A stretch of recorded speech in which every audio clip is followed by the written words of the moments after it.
When I went to see Galehart on Octady, I had no idea what to expect. Unreasonably, I worried the trial might resemble the awful experiments I'd witnessed before Mulcaster's attempted coup. What I found instead was an orderly lecture hall, a neat circle of ancient chairs, and a group of people who looked perfectly respectable. Galehart saw me walk in and motioned for me to join them. Out of 4 people, I recognized 2 as Pharmakeia affiliates, 1 student and 1 professor. The others seemed to be magicians from different walks of life, stranger brethren from outside the university. All of them seemed comfortable with each other. They had found solidarity in infirmity. "We have a new member," Galehart said, nodding at me. Her voice carried well in the hall. "Desfourneaux," I admitted and bowed, avoiding their eyes.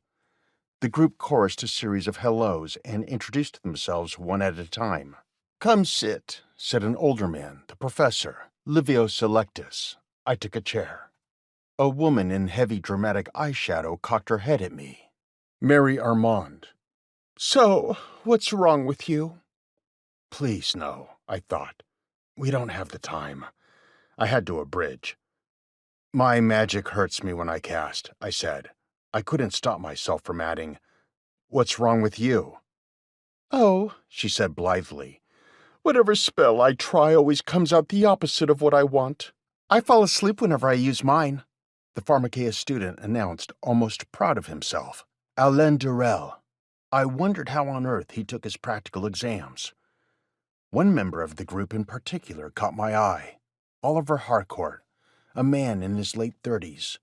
He had been listening to the others with amusement and now spoke up again as if reluctant to be left out. He wore bright colors, each piece of clothing a different shade. I would have called it all garish if he'd been even slightly less good-looking. "My spells just don't work," he said. "I try to cast and nothing happens. Nothing whatsoever." He had striking dark eyes and sandy hair, and his voice had a certain musicality to it.